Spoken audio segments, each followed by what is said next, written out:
Hey guys, Tim here again with Inspire Movement PT, going through our coronavirus ergonomics series for all of us working at home. We're talking about home workstations. We've already talked about how to get good sitting posture, exercises to maintain that good sitting posture, the workstation setup. What we haven't talked about is what a lot of people have is the standing desk. So what do you need to be able to use the standing desk? That's my daughter in the background. Listen to her more than me. She's going to give you better information. All right, so for the standing desk, we're going to do the same exact things that we're thinking about with the sitting desk. You want that top of the monitor right around eye level. You want to be able to have your arms down in this relaxed position. You don't need to have your wrists cocked up and give yourself carpal tunnel. Elbows close, and then you're operating here. But here's another little thing for you to think about. Try going barefoot. Enjoy it. You're home.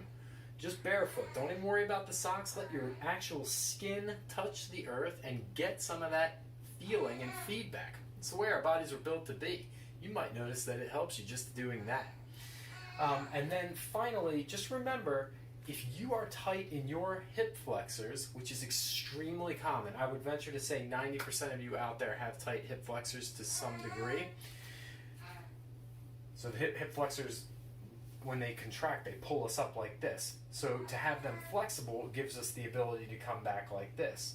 Now most of you out there are saying, I can get my leg back behind me like this, no problem. I don't have tight hip flexors. Well, I'll challenge you and say, okay, how are you moving? Is it all coming from your hip, or are you stopping here and then the rest of it's coming from your pelvis?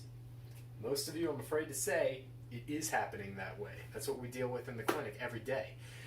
So I want you to check out the hip flexor stretch that we've got on our website. Go to the free downloads.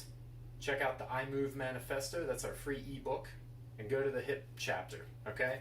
Learn how to stretch those muscles there to get yourself able to be upright without having to compensate by arching your low back. If you are tight here, you're not going to stand like this, I hope. Your body will compensate like this. We don't want that to happen. We want your spine to be neutral. We want your hips to be in line and vertical.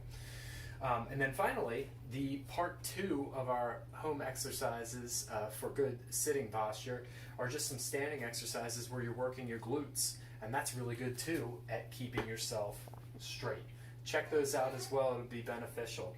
All right, so just don't forget that key thing that no one really talks about with standing desks is that we get that if we have tight hip flexors, that's not that great either. So those are the basics, and hopefully that's all that you need. It's going to be a little bit unique to adapt that to your home setting, but you've got the opportunity to do some stretches. You've got the opportunity to go barefoot. Give it a try. See how it works for you. Thanks for watching, and have an inspired day.